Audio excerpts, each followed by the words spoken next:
Good evening and welcome to our November 2017 Council meeting.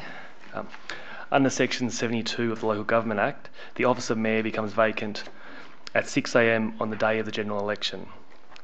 And Council Local Law Number 1, Council Administration provides that the Chief Executive Officer is to preside at the election of Mayor, and the Chief Executive Officer will assume the role of the interim chairperson to deal with items between 2 and 9.1.3 of the agenda. Item 2, recording and live streaming of council meetings. All council meetings are filmed with both video and audio being recorded. Video is focused on a specific area, however audio from the entire room is captured. By speaking during question time or at any time during the meeting, you consent to your voice and any comments you make being recorded. In common with all narrative during council meetings, verbal responses to congratulations, obituaries and question time will not be recorded in the written minutes. The reasoning behind recording council meetings is of course to hold us more accountable and improve transparency of council's decision making to our community. The full meeting is being streamed live on council's YouTube channel, which is Alpine Shire Council, and will also be available on our YouTube channel shortly after this meeting. Item 3, acknowledgement of traditional custodians and recognition of all people.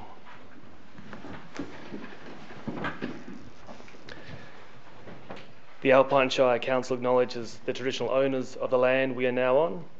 We also acknowledge those people who have contributed to the rich fabric of our community and strive to make wise decisions that will improve the quality of life for all.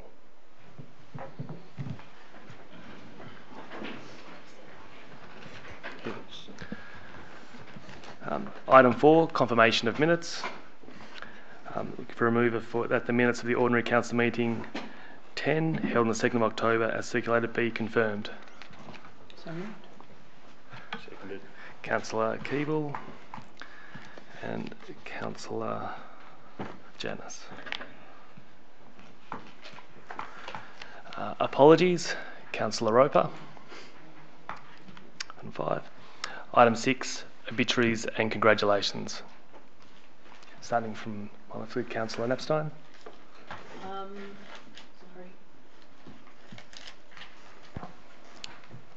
I'd just like to congratulate the council officers and the event organisers of Hot Rods, because we had 2 huge events this weekend that kind of could have collided, but they worked really well together. This is the Remembrance Day celebrations here in Bright and the Hot Rods that were held here in Bright, and everybody just stretched themselves to the limit to make both events very successful. So congratulations.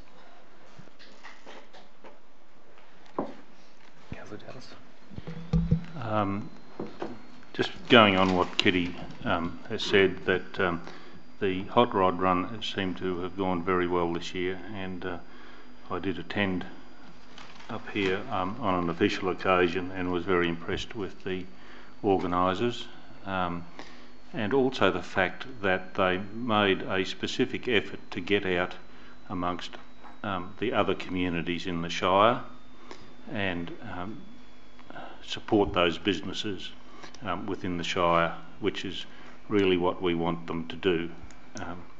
So they made a particular effort on that, and that was received well by the traders in those other towns.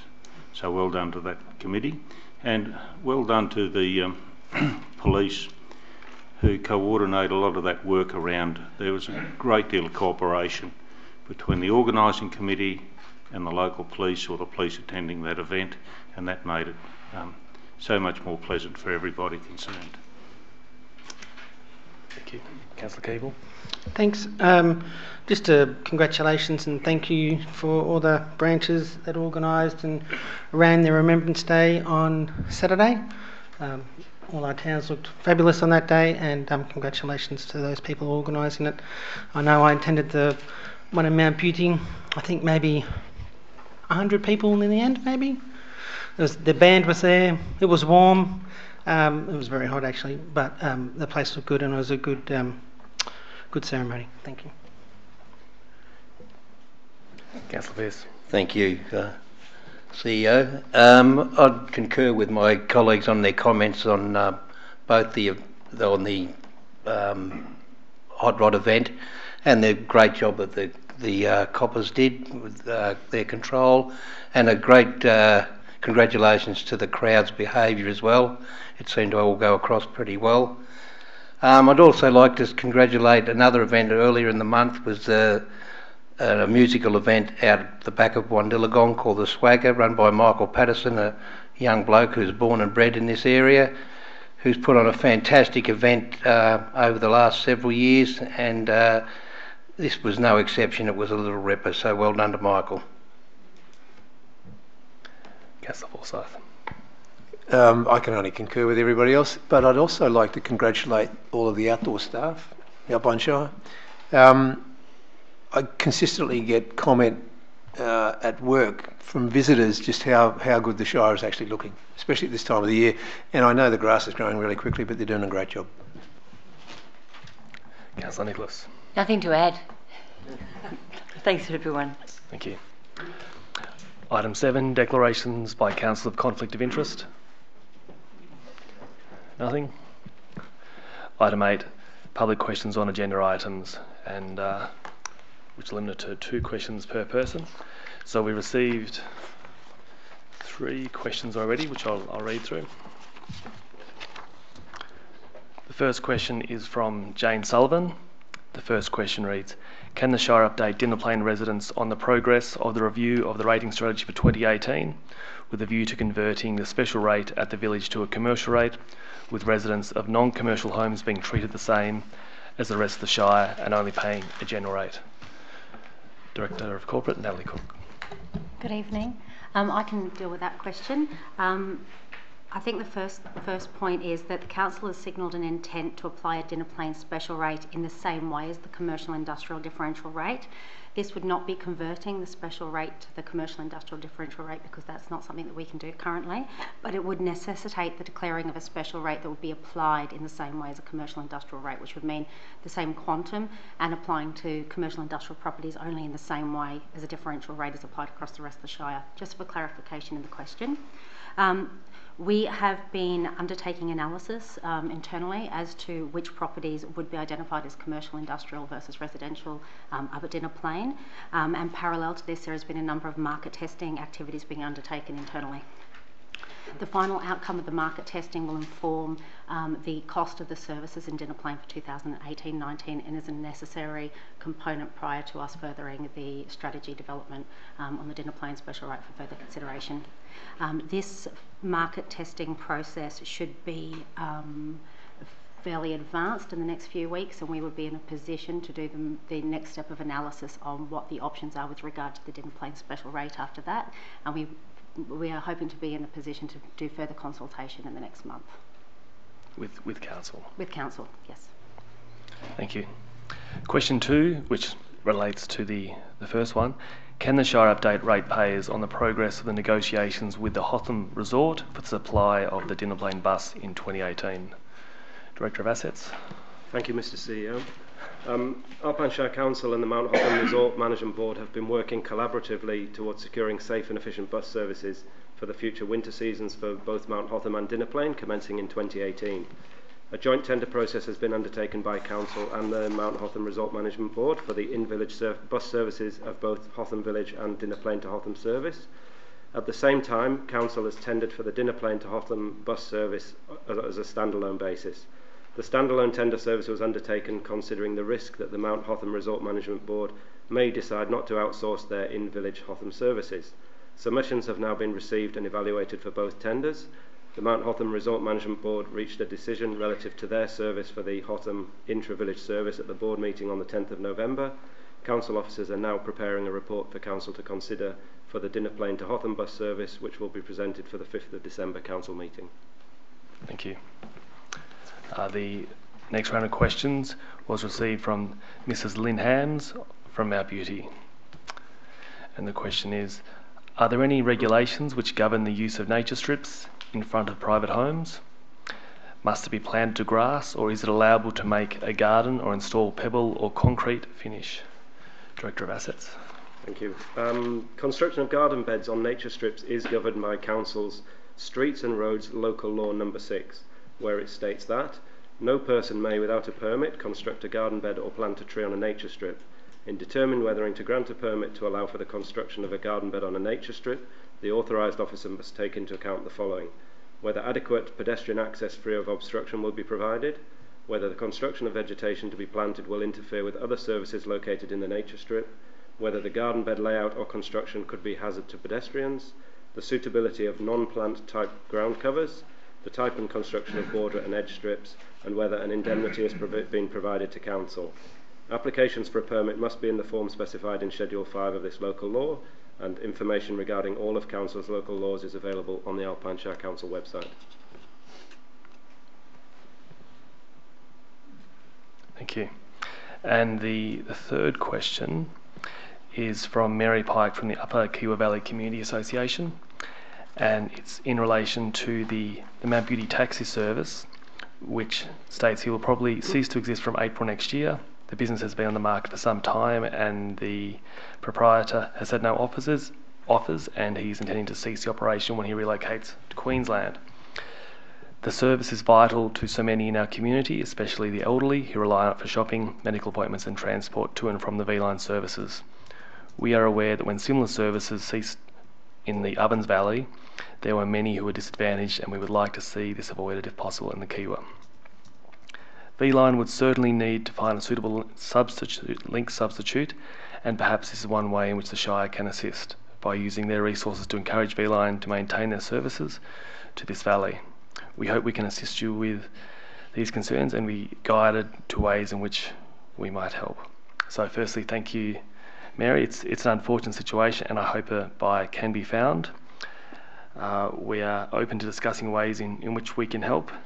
We're happy to write a letter to V-Line and the state member, Bill Tilley, but often it comes with greater strength when it comes from the community. So we'll be in contact with Mary after this. And that's all the ones we've received on notice. Are there any questions from the floor? Mr. Dyer. Can you just press the button on? Thank you. In the July, excuse me, in the July meeting, I spoke about the drinking fountain in Myrtleford that hadn't been cleaned for, I said at the time 3 years, but it was 5. And I believe that the council was going to fine me, that close to fining me, for bringing that issue up. Well, in the October meeting, I spoke about the drinking fountain in Paulpunka. The one in Myrtleford still hadn't been cleaned, and I also spoke about the drinking fountain in Bright.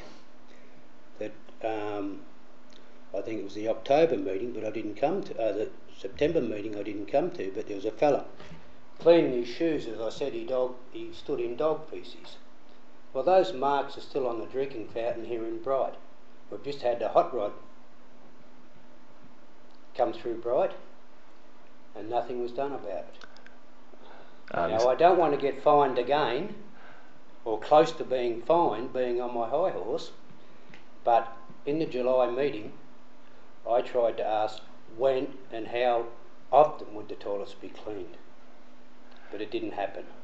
Now I'm saying, what is the excuse why the drinking fountains are like they are? Sorry, drinking fountains, not toilets. Mr. Dyer, so I believe that we have inspected the drinking fountains since then, and Director Vass, do you have any further to add? Thank you for your question, Mr. Dyer. So subsequent to your previous feedback, we have actually inspected the drinking fountains. That our coordinator of open spaces has personally inspected them, and the feedback he provided me was that they had been cleaned. However, if you're still finding a problem with them, I'm happy for someone to go out and have a look at them again. If you have a look, the marks where the man put his feet to try and clean them are still on the drinking. Do you have a further question, Mr. Dyer? Yes.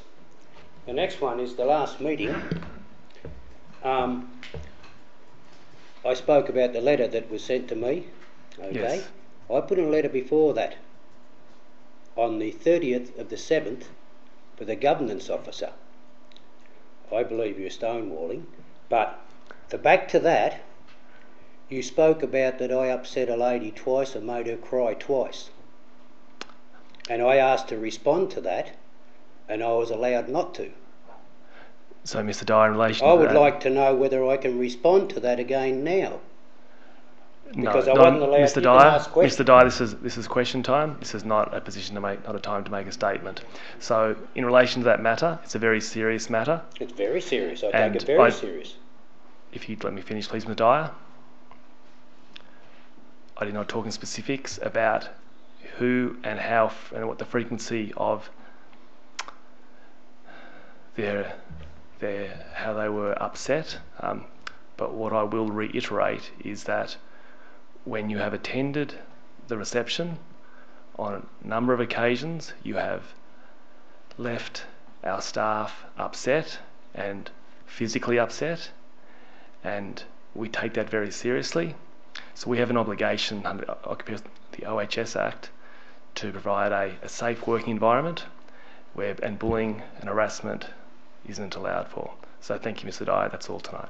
But what I Thank said... you, Mr. no, Dyer. Excuse me, Mr. I Dyer, haven't no, even thank you. responded. You can... Mr. Dyer, thank you. Please leave. Where's the justice in this system? Are there any more questions from the floor? And please name and where you're from. Kitty Vigo, and I'm actually asking a question from the perspective of, or for the Mount Beauty Neighbourhood Centre. Alpine Shire prides itself on being a green shire, lots of pine trees, so it certainly is green. But one of the questions I want to ask about is recycling material from the tip, which I understand you cannot do, or you have to pay pots of money in order to do. One of the projects that the Neighbourhood Centre would like to embark on, or is planning to embark on, is to build what we're calling community help gardens. Anglicare in Mount Beauty has had more and more, in fact this year's doubled the demand for their services. For example, in September it distributed something like 240 frozen meals. In October it was doubled. And one of the schemes that we thought might be able to help, because they actually are now going to cook their food from the Neighbourhood Centre kitchens, is to build some garden beds so we can grow vegetables to help us offset their costs, because all of their food comes from donations. So one of the ways of reducing the costs of doing that would be to try and get some timber corrugated roofing iron from the tip. And well, maybe it's not right, but I was told that this would cost us quite a lot of money. So you may as well go and get pre-manufactured garden beds, but we're trying to save money. But is it possible, for example, to retrieve, because the men said they'd build the beds, is it possible to make some kind of little arrangement where we can have this donated instead of having to pay lots of money? Director Cook. Hi Katie, how are you? Good. The process that's changed at the tip has been with regards to people entering the tip and taking things out of the piles. Right. There isn't any cost associated with this generally, but it's more about a safety issue about how and when people enter the tip and how we do that. And Right. I should stop referring to a tip because it's a transfer station. It actually isn't a landfill. But I'm happy to just refer this to Brett Jordan. Brett Jordan's our manager of facilities, and Brett will be able to work with you and see if there's a way of us in a structured way finding the material you need if there's. Well, that would be great, because I think that would make a great contribution to Anglicare, because they're struggling. And there are occasions if there is identified material at this transfer station that can be reused. We do attempt to reuse it as often as possible. What we're trying to limit is simply having people entering, particularly if they don't have anything to drop off, simply entering to sort through the piles to take things away. And it is the safety issue that we're concerned with. Yes, well, I can personally attest I pay a lot of money to the tip to dump stuff like green waste. Yeah. So no, I've got no. I'll refer this on to Brett Jordan and I'll get him to that would be contact you great, about because that. that would be a great help. Thank you. No problem at all. Thank you. Any further questions? Thank you. May I add to that last one for Kitty? Kitty, thanks for your question. I think also if mentioned in neighbourhood, the staff there at the neighbourhood centre, I know the other day I picked up a whole lot of tin off someone who was redoing their roof in Mount Beauty. Right. So maybe there might be someone doing that. So actually grab it off there if they're doing some tin. There'll be someone in town who knows someone who's doing some re-roof soon, before it gets to the transfer station, as a possibility. for tin. Right, but you've got to know about these things. I mean, we're putting in for a grant to cover this, but because there are other costs associated like gravel and soil and blah, blah, blah, blah. But it would also be nice to be able to plant it all up and, you know, make a contribution. Thank you. Item 9.1.1, the mayoral term.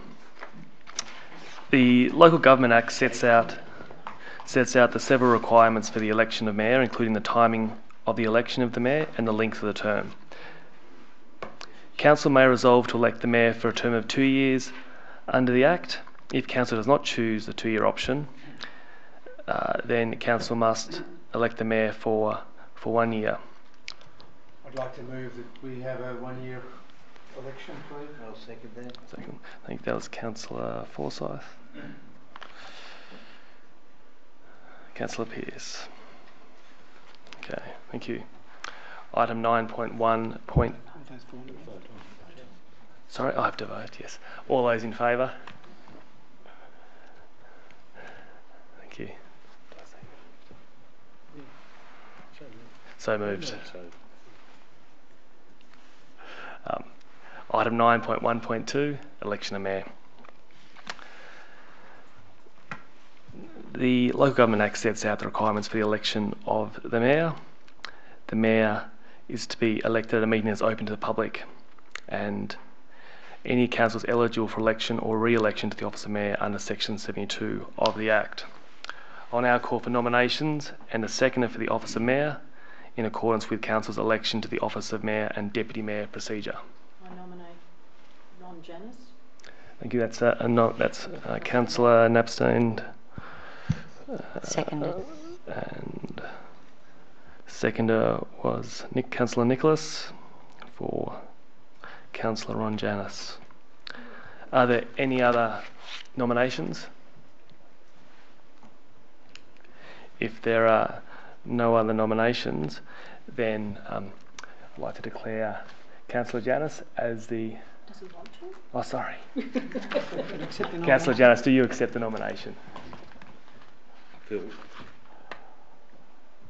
I feel a bit awkward saying I do to you.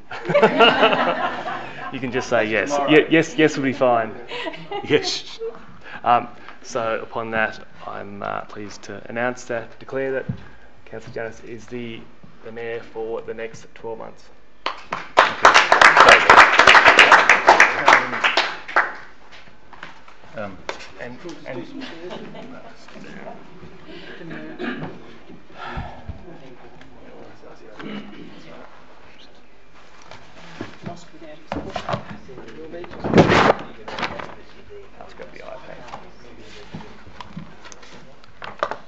And would you like to say any words, Mayor Janis? I've got 2 name tags. There we go. Thank you, councillors, and thank you, Charlie, for leading the meeting thus far.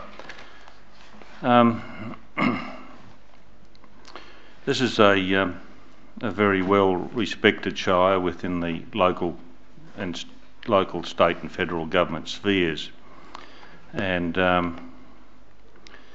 we have the ability to shine in those areas.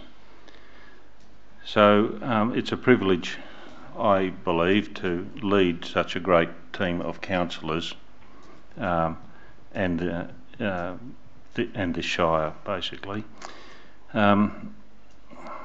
We've had a challenging year last year. But we've come out of it with positives. We've lost a CEO and we've gained another great CEO. There have been other instances that have affected the community, and we have overcome those and are now moving forward. The positive things we've achieved, and they are ongoing with the Alpine Better Places projects completed through Mount Beauty, Bright, Paulpunka, although we're coming back to Bright, and next round commencing in Myrtleford. But as a council, and they're things that are happening now, we need to look forward strategically, even beyond this council and into the future, because decisions that we make now may affect future council, so we have to be very careful there and careful in how we manage our money. And this team that we have now, and I understand we have a new team member today in Manager Corporate, just adds so much more to what we have, and it keeps that momentum going, and I'm proud to lead that team and represent this council at all levels where required. So thank you to my councillors for your vote of confidence. I hope that I can meet your expectations again, and I also hope that you will offer me guidance if required. So thank you. Oh, one thing I did forget to mention, I'm sorry, is that with any of these positions, and I think it's council overall for council laws, I'd like to thank our partners who support us in doing what we do, because we do work some strange hours at times and go to strange meetings at different times of the day, and that can be disruptive to our home life, but we know that when we take on the role. But nevertheless, sometimes a thank you is worth a lot in that regard. So I know they're not here, but anyway, thank you to all our partners who support us and our friends who also support us.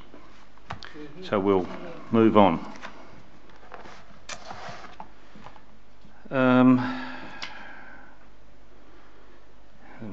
Mary's both have done that. The election of the Deputy Mayor.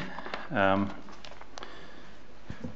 call for a motion to determine if Council wishes to appoint a Deputy Mayor for the purpose of Section 73(3) of the Local Government Act 1983, to act if the Mayor is absent, incapable, or acting or refusing to act.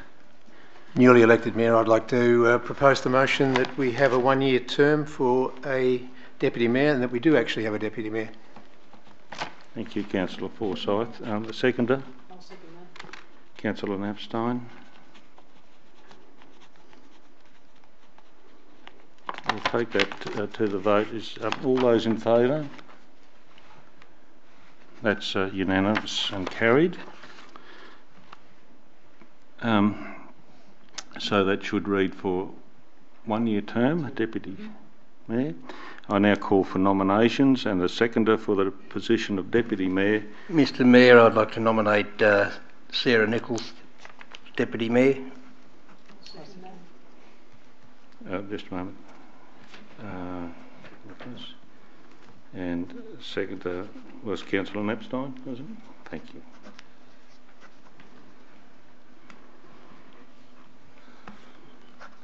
Are there any further nominations? I don't think we need, as with the mayoral role, we don't need to take that to a vote. So I need to ask Councillor Nicholas if she's prepared to act as the Deputy Mayor for the Alpine Shire Council. I know this is for tomorrow, but I am prepared. I do. Right, well said. Welcome to the role of Deputy Mayor. I feel that your services will be needed throughout the year once you've recovered with your injury.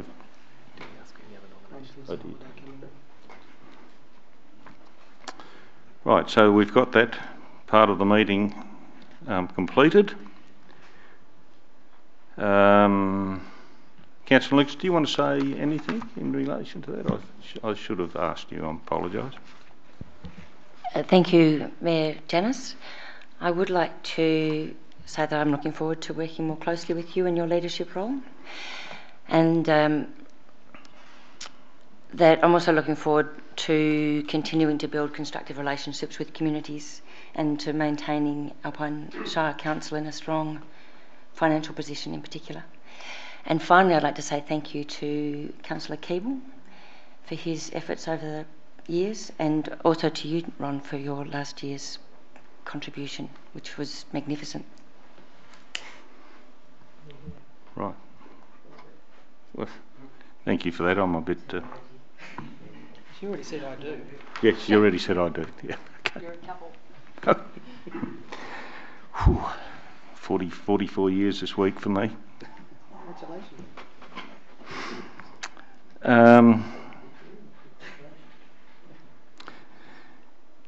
9.2.1, we'll keep along with it. Alpine Better Places Project, Myrtleford, Stage 1, Standish Street Roundabout. Director Assets, Mr Jeremy. Thank you, Mr Mayor. This report relates to the award of contract 1707801, Alpine Better Places, Myrtleford, Stage 1, Standish Street Roundabout. The work includes civil construction works and landscaping for the Standish Street Roundabout on the Great Alpine Road in Myrtleford. Council committed to deliver Stage 1 of the Myrtleford works, being the Standish Street Roundabout, during the 2017-18 financial year. Detailed design and documentation was completed in September 2017, and the works were subsequently tendered. The tender documents were downloaded by 15 prospective tenderers, and 4 tender submissions were received. Following the initial assessment of offers, only one of the tenders was shortlisted for further evaluation. This tenderer was invited to clarify aspects of their tender, to present their proposed construction methodology, and to provide further detail on their traffic management strategy, supporting their ability to meet the required timeframes. Following the tender interview, it was determined that the tender from the North East Civil Construction, NECC, best met the selection criteria. Also moved, Mr Mayor. Seconded.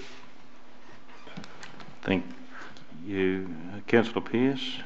Just well done to North East Civil Construction. They've proved to us in the past on several occasions that they're very good at what they do, and it's good that they've got the job because they're a good local company. Councillor Forsyth. No, I just want to say that it's probably about time. It'd be good to see it finished. Good to see it started. Any further comment? Councillor Keeble. Thanks, Mr Mayor.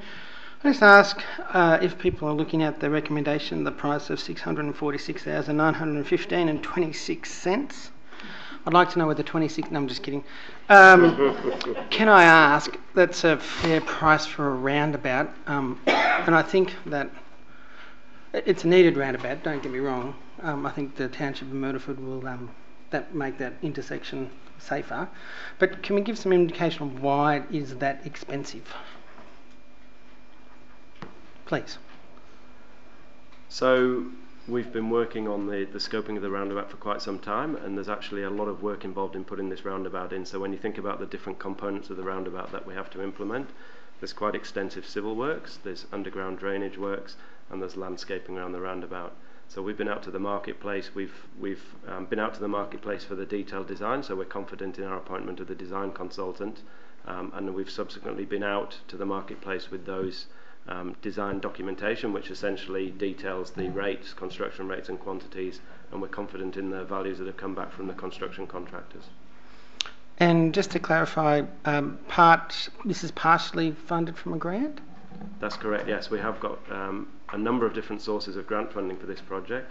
Most recently we secured $150,000 from Vic Roads as part of their Building Our Regions fund toward the project, and we also have grant funding from RDV towards this project as well. Thanks. It just wasn't noted in there, so I just wanted to make that clear. Thank you. Could you just clarify the Vic Roads contribution, please? Yeah, 150,000 Vic Roads have contributed towards the project. And I think it might have been federal government funding as well, instead of RDV funding. Federal government funding, Thank you, Charlie.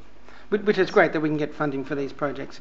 The other question I have and it looks like it's going to be, no, it's not in there, I don't see it, the date for the actual works, so that the township can prepare. Do we know when that's going to happen? So Q1 next year, we're planning to start the works and deliver them through that quarter. Right. And we'll have consultation with the community there in regards to the shop owners and all that. Absolutely. So we've got quite an extensive consultation programme ongoing following this award and then throughout the implementation of the project as well. Thank you. And if I may add, it's not just in terms of roundabouts, it's a matter of putting a roundabout on top of a road. The geometry of the road needs to be reconstructed and it has a allows lot of for heavy vehicles. There's it a lot has of a lot of heavy engineering. vehicle traffic, and therefore it's a little wider, and it's been developed for BWs at least at the minimum. Is there any further comment? Take to the vote. All those in favour? It's carried. Well done. Yes, Councillor Von Arx will be very proud of this council for making that decision. So I don't know whether she was looking for naming rights of the roundabout.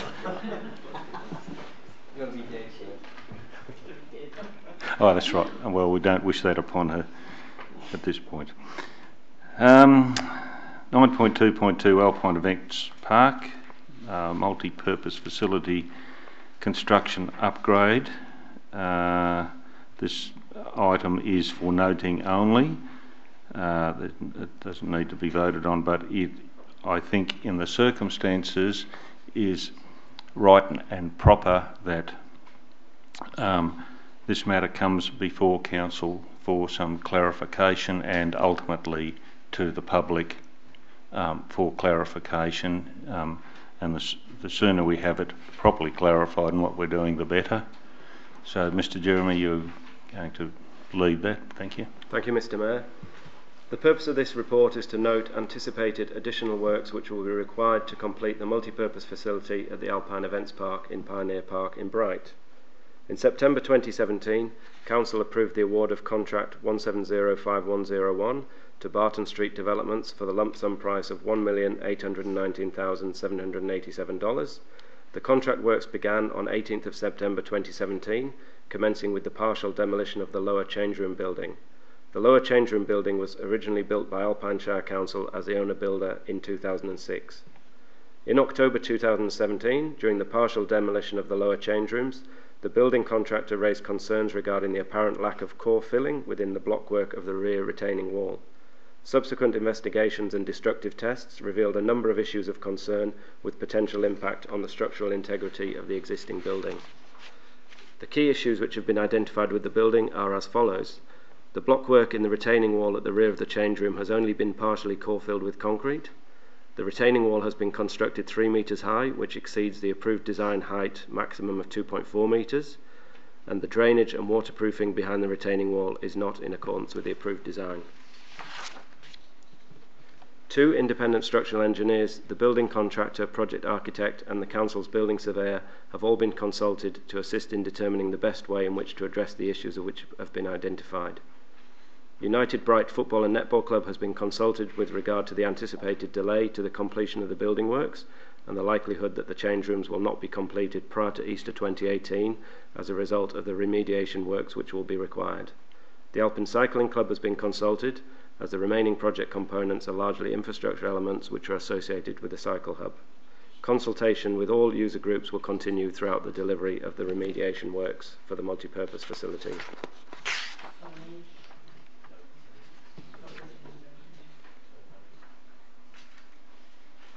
Second. We move that the report be noted. Councillor Keeble.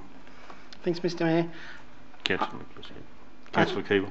I think that it's been terrific that we're being open and transparent about this. It's obviously something that's happened previous history, and we've found a fault and we need to fix it for the future generation so that the works can continue. So I commend the Shire for bringing this to everyone's attention in the way that they have, and you know the people of the Shire should be happy that we've done it that way. So you can see, and I think it's important to have this here because it is a little bit of money, but we do need to fix the problem so that we can continue that build. So, Councillor Nicholas. Just to follow on from Councillor Keeble, we have had a look at this as a meeting of councillors in private, and we discussed options or whether there was any option for insurance, and had a bit of a think about how we'd make sure that this sort of thing didn't happen in the future. So it's very important that we do take responsibility for it and move on, but it's disappointing, and we'd hope that other people don't have to deal with stuff like this in the Alpine Shire too. Any further comment? I'd like to clarify, Mr. Jeremy, the estimated 430,000 cost. Where will that money be found? So the multi-purpose facility is part of the overall Alpine Events Park project, which has many different components. A number of them we've already delivered. We're currently working on the multi-purpose facility, and there are a number of components of the project which haven't been yet delivered, and there is a budget associated with each of those remaining components. Through our analysis, we believe that we can deliver the remediation works to the multi-purpose facility from within that remaining budget amount. However, what it does mean, essentially, is that there is money which would have gone into the remaining components of the project. We are essentially having to divert into fixing the issues that we found with the multi-purpose facility. We believe we can deliver all the remaining components that are required as part of the funding agreement, which there's a number of requirements that we're obligated to deliver under that agreement. There are some aspirational elements which had been discussed previously, which we believe will have to essentially tighten the pencil on as a result of having less money left in the remaining budget for the project. Good, thank you, because I'm sure that would be a question many people have been thinking about, and certainly people have spoken to me and say, is it going to come off any other project that we may have in the pipeline at the moment? So well done to the team for, number one, picking it up, and secondly, dealing with it. And hopefully some of those aspirational items that may suffer short term, we, through good management at the council, will be able to deliver perhaps at a later time. But I think that the clubs that have been involved have been very cooperative, I understand, and accepting of the situation. So good communications in that regard, and it's good to keep those people updated along the way. I think we don't need to vote on that. It's just for noting. We can move on to the next item. Sorry. 9.3.1 quarterly report of the council plan. Director Corporate, Ms. Cook. Thank you, Mr. Mayor. This report provides the first quarterly report against the Alpine Shire Council Plan for 2017 to 2021. Some of the highlights in the report, which is an appendix to the papers for tonight, the rollout of a new software system in Council's Accounts Department this financial year, funding being secured in our first quarter to provide the ability for Council to undertake bridge upgrades and flood event planning, the adoption of Council's road management plan, the implementation of new curbside collection services within the Shire, as well as progressing planning scheme amendments and providing new collateral for the cycle guides, walks and trail guides for our tourism sector, and hosting our youth awards this financial year. So moved. Councillor Keeble, second. Councillor Nicholas. Councillor Keeble. Thanks for that synopsis, Natalie. Thanks for that. good to see our first quarterly plan for the new council. We've nearly been in the job for a year, and I think we've got off to a good start. We've also, in that time frame, have also hired and appointed a new CEO in that time frame as part of that leadership part. So we're off to a fine start. Councillor Nicholas. Not only have we hired a new CEO, we've also hired 2 new directors. So got a new team and all round. I think over this last year, as a first-term councillor, I've been learning a lot, but I've also been very impressed at how well the aims and aspirations of councillors are picked up by management and transferred into doings and then reported back to us. I think that's great. And the other comment I had against this council report was to recognise the effort by both that staff put in, that's recognised by both visitors and their supervisors. So it's already been talked a little bit about earlier in this meeting, but I think it's really important that the staff know that their efforts are very much appreciated. Thank you. Any further comment? Councillor Forsyth? No? Take it to the vote. All those in favour? It's carried. 9.3.2 CCTV surveillance camera policy number 93. Ms Cook, you doing it? Thank you, Mr Mayor. This report relates to a proposed amendment of Council's CCTV surveillance camera policy, being policy number 93, to include the Bright Sports Centre within that policy as a nominated location for the use of closed-circuit television.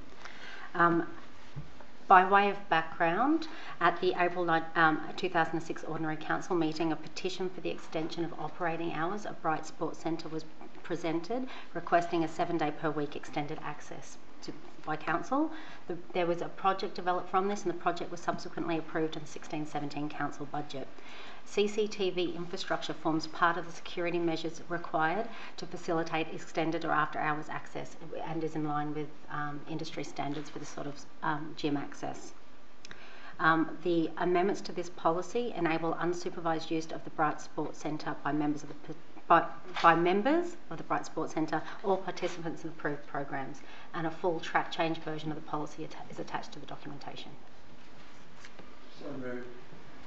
Councillor Forsyth. Councillor Pearce. Councillor Forsyth. Pardon me. One of the things about this particular policy, and I'd like to just flag with the director here, that I believe this policy should be expanded so that every time you want to add a camera somewhere, you don't have to come back to council. It just seems ridiculous. I believe that a CCTV surveillance policy should be practically all-encompassing, especially if it's in public places. And I believe that there is provision for that within state laws and or federal laws. So that would be my flag to this. I am going to move the motion anyway. Councillor Pearce. No, my colleagues' comments. Any further comment? No, I agree. Yep, we'll take it to the vote. All those in favour? Sorry, Councillor Nicholas. Well, I actually had the same question as John, but it was more pointed. Are we required by law to specify each place we put the CCTV cameras? Only under our current policy. Okay. Under our current policy. Thank you. We'll take it to the vote then. All those in favour? Carried.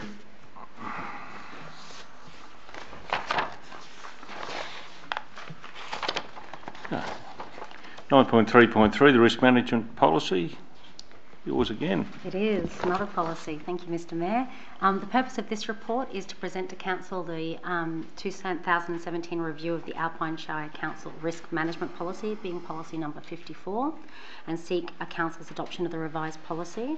The revised policy, through a policy statement, purpose and objectives, outlines Council's commitment to and expectation in relation to governance and risk management throughout the Council. The revised policy requires the development and approval of a governance and risk framework, which we are currently also working through, and the revised policy requires the establishment and maintenance of a risk register. No. Thank you. I second that. Councillor Keeble and Councillor Nicholas. Councillor Keeble. Thanks, Mr. Mayor. The risk management policy is it's a fairly detailed piece of work, and it's been worked on for a couple of years now, I believe, by the team. Kirsten Led by Kirsten, yep. And I know that they've done a lot of consultation. There's a fair bit that is done throughout the audit committee as well, and I congratulate them in getting to this stage. And I know it's a policy that will continually be re-looked at annually or when things occur to see that we've got risk management correct. Thank you, Councillor Nicholas. Thank you very much, Natalie and your team, for making this happen. It is a much improved policy, I believe, from what was there in previously, and the very clear intent around risk management culture and integrating safe behaviour into day-to-day operations, I think is fantastic, and decisions. I also think it's great to have a rolling, ongoing risk register so that we don't have to continually finish one and start again. So we just keep on top of stuff on the fly, which is terrific, and again, commending Kirsten and everyone. Thank you. Any further comment? Take it to the vote. All those in favour? Just a question, now that we've voted, that's carried. How many more policies are we working on at the moment? Honestly, this was number 54. I think I've probably got about 54 of them. Working on all of them. Okay, so we're constantly reviewing our policies, I suppose, is what I'm Yes. probably saying, and which is important for our governance. Yeah, thank you. So this is not a policy but a guideline. Guideline. 9.3.4 dinner plane design guidelines. Thank you, Mr. Mayor. The purpose of this report is to advise Council of a proposed amendment, being Amendment C53, to update the planning controls at Dinner Plain to reflect the Dinner Plain Master Plan from 2015, and to recommend that Council seek authorisation from the Minister for Planning to prepare Amendment C53 and, when authorised, exhibit the amendment. The background to this is that Council commissioned improved design guidelines as part of the preparation of the Dinner Plain Master Plan in 2015 to improve compliance with the original design vision of Dinner Plain. To incorporate the new design guidelines in the planning scheme, Schedule 1 to the special use zone, which sets out the planning controls within Dinner Plain, has been amended. This would full notice the proposed amendment will be provided to all Dinner Plain residents and businesses through letters to those owners and occupiers who will be affected by the amendment. The notice will also go out to architects, draftspeople and developers servicing Dinner Plain. Notices will be placed in the newspapers, Government Gazette and on Council and DELP's websites as required by the Planning and Environmental Act 1987, and submissions would also be managed in accordance with the planning guidelines. Thank you. Can I move and a seconder, please? Councillor Pearce, seconder. I'll second. Councillor Keeble. Councillor Pearce. No, self-evident. All right, good. Councillor Keeble. The changes to the existing dwellings up there. You said that the existing homeowners, building owners, would receive information. What kind of changes are we envisaging for those? So for the current residents. So my understanding is that the proposed amendment is to expand the planning scheme controls to allow for a broader range of commercial and recreational use to improve the economic viability of the village, particularly as a year-round destination, and to simplify the planning scheme controls to make it easier to interpret. So it's not intended to be a whole-scale change to the design guidelines within Dinner Plains. It's intended to be a planning scheme control amendment to allow for greater development potential in the area and to clarify things when people are looking at them at the scheme itself. Thank you. Thank you. No further comments. Is Councillor Nicholas? Question about consultation in the exhibiting. I understand that once the document's exhibited, that's when people can formally Yes, so we input. would be anticipating that would occur next calendar year. Yep. Thank you. No further comment. We'll take it to the vote. All those in favour? Carried.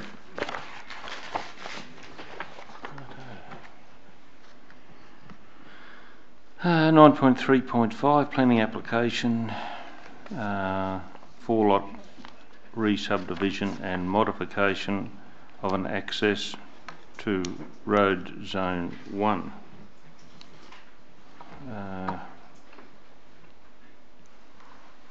Natalie. Thank you, Mr. Mayor. This proposal is for a 4-lot re-subdivision and modification of an access to a road zone 1. A planning permit is required to subdivide the land pursuant to the provisions of farming zone, being 35073, and the bushfire management overlay clause 44061. It is proposed to re-subdivide the subject land, which currently comprises of 4 lots, into 4 new lots. To facilitate access to lots 2, 3 and 4, it is also proposed to shift the existing access to the Kiewa Valley Highway slightly north. The proposal is not supported by the relevant planning policy within the Alpine Planning Scheme, and that's for the following reasons. The proposal fragments high-quality agricultural land. The high-quality agricultural land is proposed to be comprised within 3 lots. The proposal will create an additional 3 dwelling entitlement, and this may create a conflict with surrounding agricultural land uses. The proposal subdivisional layout is not site responsive. It will require the removal of a significant amount of native vegetation to facilitate common boundary fences and the realignment of internal access roads. And no information has been provided on how each proposed lot will be managed or how the land will be used for agricultural use. Having considered the relevant provisions of the Alpine Planning Scheme, it is recommended that a notice of refusal be issued for the proposed 4-lot re-subdivision and modification of an access road to Road Zone 1. The recommendations for this report are quite extensive, and they can be shown on the screen.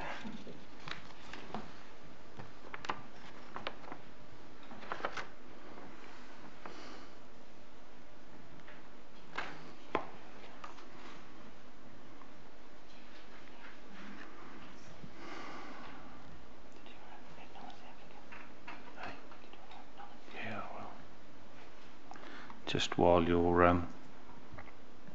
people are reading that, I'd like to acknowledge Mr. Irea and his sons. I understand your sons, sir, are sitting at the rear of the chamber.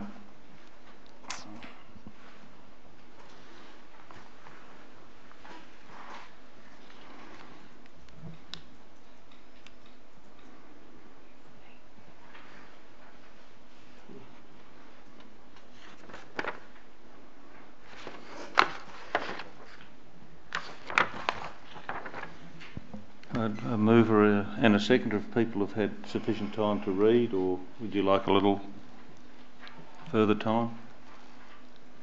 I'm fine.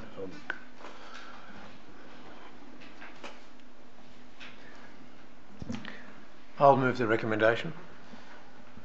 Councillor Forsyth. Councillor Keeble.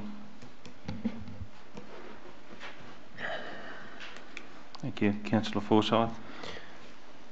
In my time at council, pardon me, various proposals have come forward regarding subdivisions and or developments in areas that have possibly be seen not to be in the correct manner or the correct fashion. And I've been the first one to champion those causes, along with my good mate here, Councillor Pearce. However, in this instance, I look at this proposal and I look at the background, and it's gone for quite some time now. There's been probably 2 or 3 proposals been put forward over a period of time, and I believe that the planner has been in touch with you a fair bit on this particular one, and has probably given you 2 or 3 different options as well, which would possibly pass muster, or would pass muster as far as planning goes. One of the problems that we face here, I think, in the Alpine Shire is the retention of good farming land And when you look at what we've got available and what we've got left, to retain that under our current guidelines, I think that is what it is at the moment.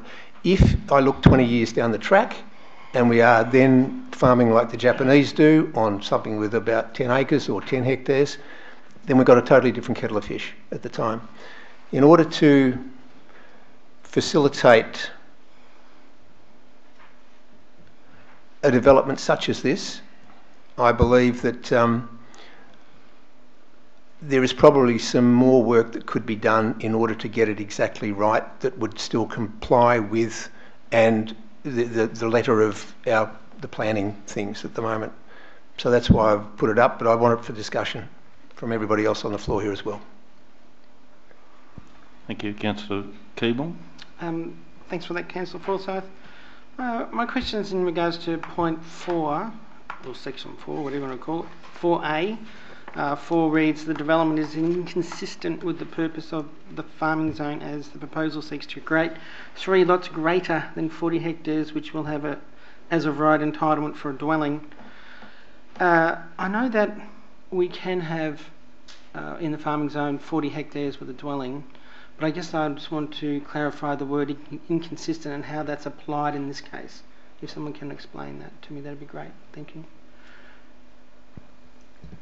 I'm sorry, Councillor Keeble, I would have to take that on notice. That's okay. Happy for Mr. Bird to answer that one. I'll do my best here. So the proposal seeks to create 3 lots greater than 40 hectares which have an as of right entitlement for a dwelling. So firstly, I'm not a planner, so I'll interpret as best I can here, Councillor Keeble. As I understand, the proposed subdivision would result in the amalgamation of a number of smaller lots, and which would then make them greater than the size of 40 hectares, which then would allow for a dwelling to be built on them. And further to Councillor Forsyth's comments around the need to retain arable farming land in our shire, which is consistent with our rural land strategy, that this point here, its intent is that it has a risk of breaking up that farming land into small lots for the purpose of building dwellings on, as opposed to the purpose of farming. That's my understanding as a non-planner. Thank you. Yes, Councillor Nicholas. In addition, the rural land strategy that the Alpine Shires produced talks about amenity and landscape values, and I think that the purpose of the farming zone is to is the nut in that question, that it's the purpose is not just to have agricultural land but also to have it looking like agricultural land. So if it's divided up and there's lots of houses, then it doesn't look like agricultural land anymore, except perhaps in 10 years down the track when we're farming like Japan. Thank you. Is there further comment? Councillor Pearce. Yeah, thanks, Mr. Mayor. I was until this came back onto the table, I was under the impression that there was a reasonable compromise in operation between the Shire and Tony, the applicant, and when we were working towards agreeing to the re-subdivision. And when I look at it, there's 4 existing lots out there in the Kiwa where it is, and I gather they could all be sold separately, regardless of a permit, and they'd probably qualify for a permit for those blocks that were in excess of 40 hectares or the like.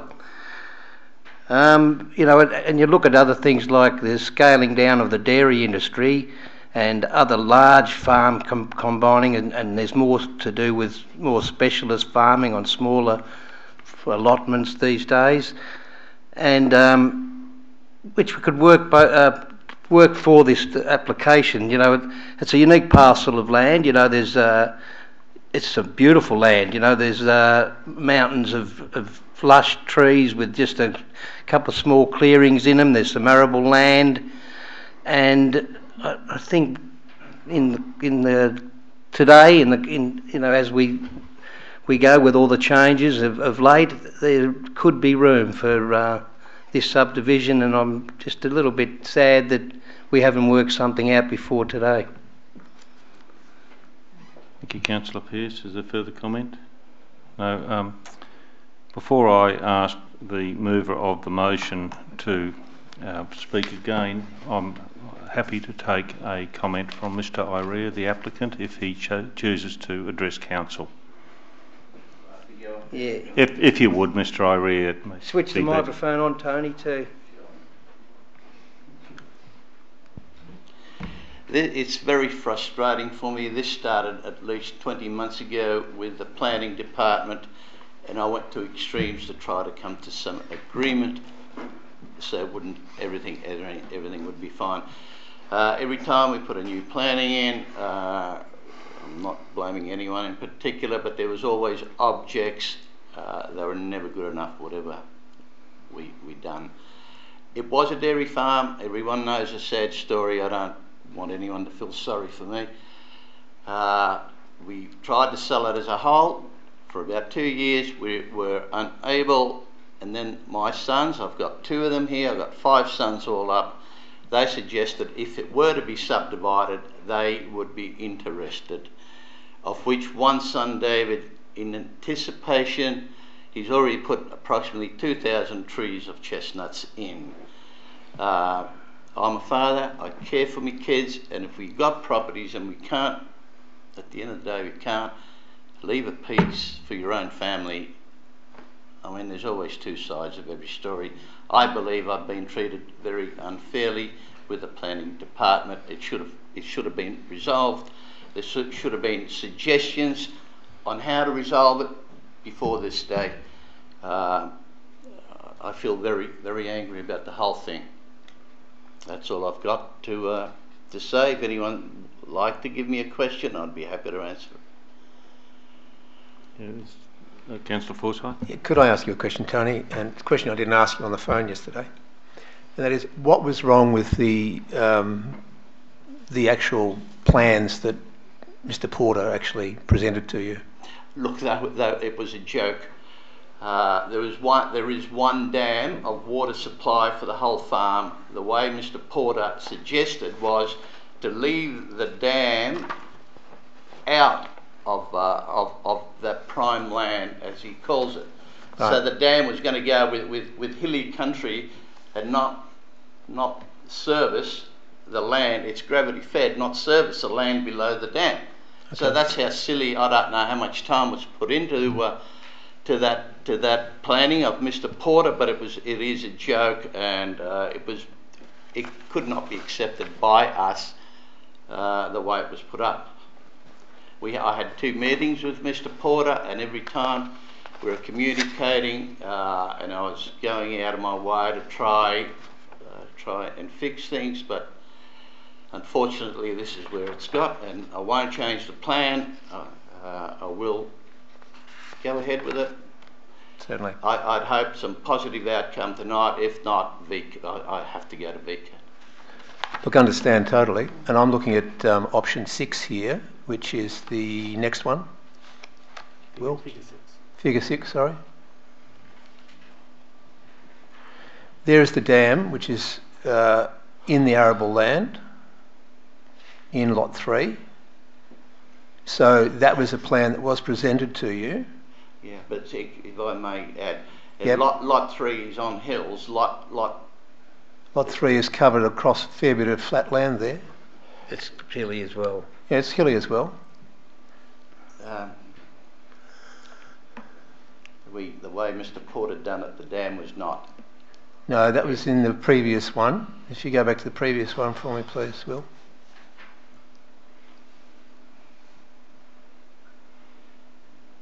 If I may, when you're talking about prime agricultural land, these are lots of 200 acres each, and it's going to be intensive agricultural land, not have cattle on it to create erosion and everything else. I can't see the point. Can I ask where you've planted the trees? The trees were planted on lot 2. Lot 2 as presented there, or in your old lot 2? Sorry, not as presented there. Right, okay. Which lot are they planning on? Lot 2, according to This one? Sorry? Point on the screen, maybe? Well, if you bring the latest one that we'd submitted Right, at this figure one. meeting. that one there. Figure 1, no, that's figure. Yeah, I may go on. Yes, thank you, Mr. Well, hello, we've lost it No, again. figure 1 you want. Figure 1's the current proposal, which is up. No, that's figure 2. Figure 4? 4. Scroll up the document. Sorry. Sorry, we'll get... The plant on the north side, Drivers. on the Treasurer's Lane, on the right-hand side. There you go. On the north side. That's your current plan. Right. Well, this is it.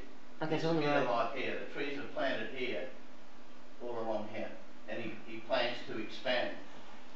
The bush block, lot 4, my son wants to purchase that. And out of the other 2 lots, there might be another son interested in another lot. So overall, there only may be 1 lot sold. So the only problem with this particular thing, according to the planning department, is that continuation is your boundary between lot 3 and lot 2. That is where the sticky point is. Well, what is the problem with that? Because you've split up that flat land on the bottom there. You've broken it into 2 lots, and the whole idea is to keep it as one, or as a biggest parcel as possible, I believe. That track's been there probably for 200 years. It's fine. You cannot, it's all gravel and you cannot grow anything on it to start off with. And you need that track to service lot 4.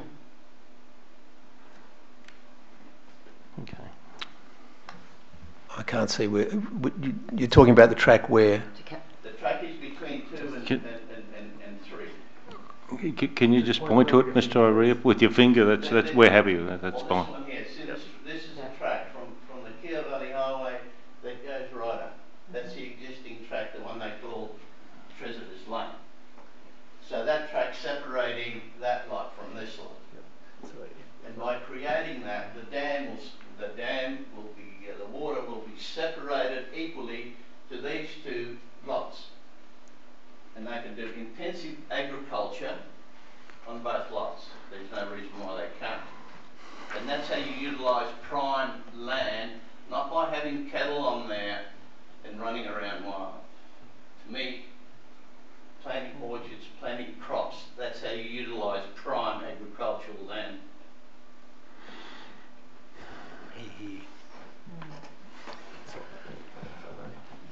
Yeah. Just one comment. I'd like the council to consider it and so that it's a positive outcome. Just figure 6, if you go back to Mr. Jeremy, I think that showed one of the alternatives, layout 2, showed the retention of that track.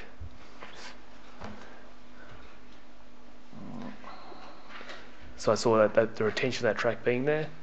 This alternative layout 2 here, so that the track would be retained, so you wouldn't have to... That track will be retained. Yeah, so under this alternative layout proposed by the planner. This was an alternative layout proposed by our planning officer? The planning officer wants lot 2 and lot 3, as you can see there, to be as 1 lot. No. So lot 2 would be, so the flat land, so lot 2 either side of that track would be as 1 title, and then on lot 3 they'd be either side of the north and south of the existing track as well, as I read it. It just the way that is, it doesn't make sense to us. Okay, thank you. From all the outcome, it's just not a sensible recommendation. Okay. Thank you, Mr. O'Rea. Are there any further questions from Mr. O'Rea? Are there any further questions for Mr. O'Rea? One other question. That's the main dam there. Do you have water licence as well? Yes, we do. We've got 92 megalitres. Okay, drawing from the... there's, I think it's Roberts Creek that runs into it. Okay, and where would that be on the map? So where would the water come from? Down that valley, wouldn't it? Well, there's a creek that runs from way up in the hill in the mountains. Right. And that water is shared by Mr. Cooper. He's got the green tea and a dam, yep, which shows there, and ourselves. Okay, thank you. Thank you. Thank you, Mr. Irie. I don't think there's any further questions for this. Councillors, any further councillors wanting to comment at this point? I'd just like to thank Tony for his statements, and I just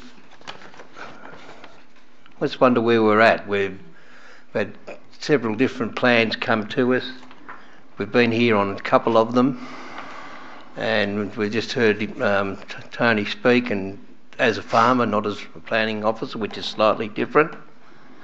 And so where are we now? We make a decision today and then go from there. Or can we defer it and look at another option? If all was willing to go with that.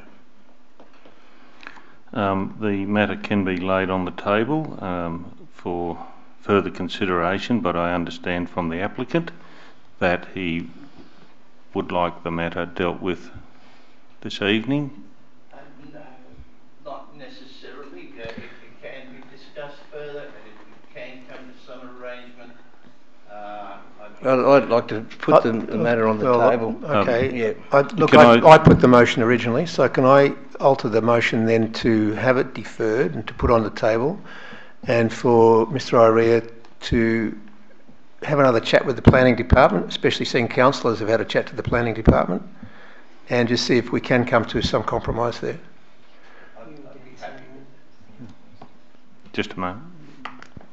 Can I just add too that I know in other circumstances we've had councillors meet with the proponents and planning staff, haven't we? So perhaps we could do something on site and have a really good look at what's happening. Is just a thought?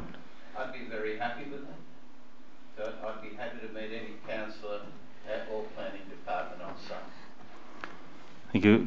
Councillor Forsyth, you're proposing to have this matter be deferred and lay on the table to a further suitable date.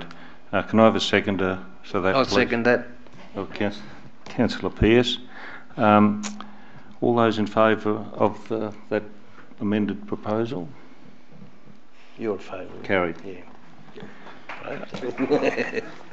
Thank you, Mr. Irea, and hopefully, so the matter hasn't gone away, it's simply been laid on table and deferred.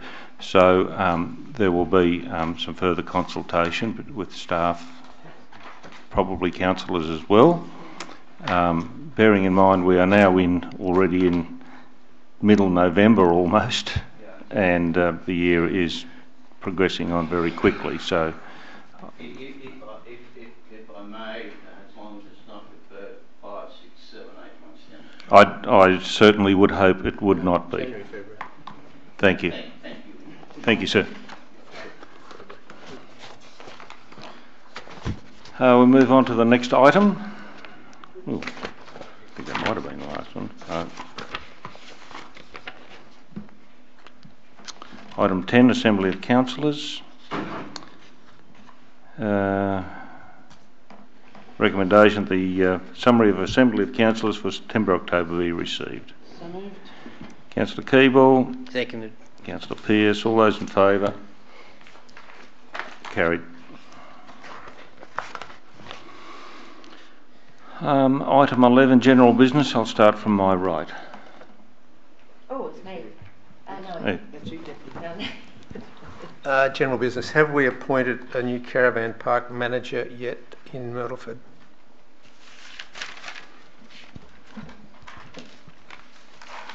Are we looking to put somebody in? I believe that the incumbents are moving. I believe that there's something happening there. So that is not a piece of information I've had before. Right, okay. So I shall talk to you offline. So I will look into that. Thank you. Councillor Pearce. Were we on the Assembly of Councils or General Business? General Business. Just one that I can think of as I sit here. Just on the payment of the rates, the quarterly payments, and I asked you previously, I think, Nat, where are we? There was concern that the rate repayments, which were to be quarterly, weren't actually quarterly. and they weren't the same figure throughout the year, which made it difficult to set up on the auto banking system. So where the complication is that they aren't quarterly payments. They're instalment payments where the actual dates are set out by legislation. So the first payment, I believe, is 2 months, and then it's 3 months, and then it adds up, and it changes. Could the legislation be fixed up to make it more easier for older minds to... I can try, but I think my chances of changing the legislation on the instalments are pretty slim. So they do change, and we have made a choice in the past to move some of the cents. So you might see that there's a lot of cents in some of your payments, and the cents get moved into the first instalments. That was a decision that was made by council or council office at some time in the past to make it easier for people writing cheques. So that is something that I'm able to have a look at. The reason that the amounts occasionally change between payments, so if you get one rate's notice and then it's different to another rate's notice, is because if there is a slight interest payment or something in terms of the dates that changes, it gets added on to the next one, and it might be a cent or two. So it does tend to shift a little bit. Can there be a separate circumstance where a private negotiation between council and one of the ratepayers can be set up? I could have a discussion with you offline as to what that means. Well, I'm just thinking if say there's only a dozen people that are complaining or affected by it, it might be just as simple to make a special agreement with those 12 people or 6 people.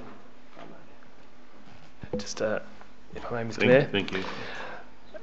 The more complexity that we bring into our business, the greater the risk of error, the greater the cost for the broader. Okay, let's just make it the same for everyone, 3 months, same amount every 3 months, and then it's a lot less complex.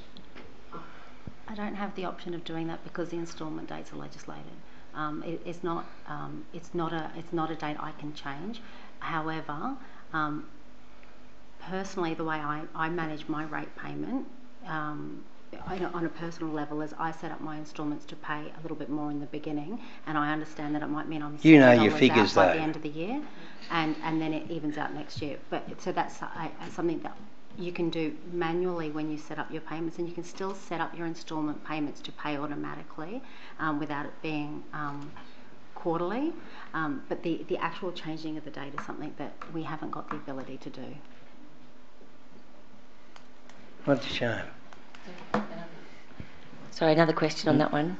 If I, for instance, set my rates up so that in the end I was a couple of dollars short, paid nearly all my rates but $2, would that just get added on to the next rates notice? I believe so, yeah. Potentially with a few cents of interest depending on how it's being, depending on the way it's being calculated through. No significant penalty?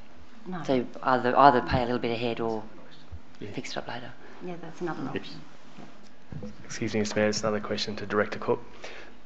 So going from the change to fall instalments throughout the year, I understand that's come at greater benefits than there's been some disadvantage and impacts for some of our ratepayers, but the overall benefit is greater for the ratepayers and the organisation, I understand. Can you comment on that? So my understanding of the benefits in particular of changing to the instalment methodology has been, there's been a benefit for council, but there's been a benefit to ratepayers, and one of the biggest benefits we've seen is a much reduced debt position overall across our shire.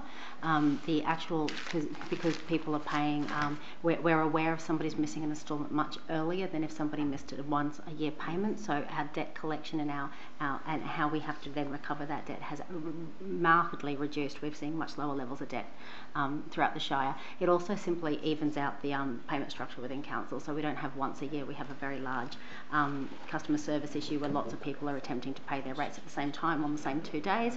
It actually evens that out as well, so we can actually provide a better customer service as well.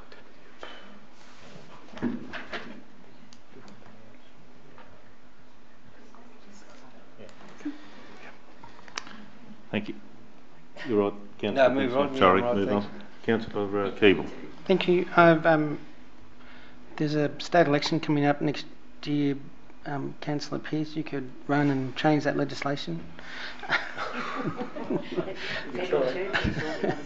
it could be federal. I have, on a more serious note, not that wasn't serious, Councillor Pearce.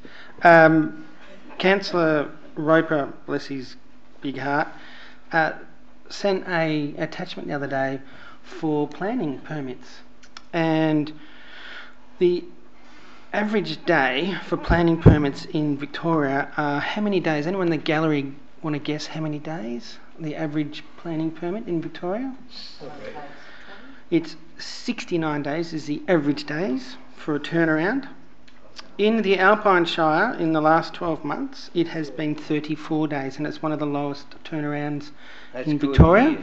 I know that there's a lot of people that do say sometimes planning permit decisions take some time, and they're the more complex ones, no doubt.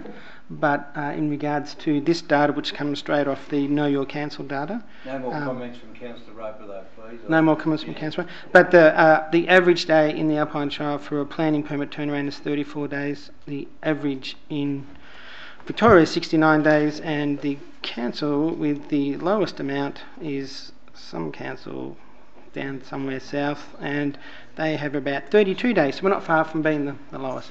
So congratulations. Well done. And I think the local papers should pick it up. Big day coming. Yeah, well, that's certainly good news. And I know that the just in relation to that, the MAV are building an app in conjunction with other councils and industry that you can, if you need to put up a shed or something that's quite simple, you can do it on an app on your phone or iPad or whatever it might be, your device, and it'll run through most of that whole thing with you, and they reckon they can turn that around down to 21 days just by eliminating the person factor in that. So makes it simple, more simple. Councillor Knapstein. Hello. Another good news story. It's National Recycling Week, and I'd like to commend the Harrietville Community Forum because they're kicking off a trial for handheld batteries and mobile phone recycling. And if we watch that space, we might sort of be able to see it happen elsewhere in the Shire as well. So maybe we can be front runners in that in the state. That's right, and and it's great to see communities being innovative in that way.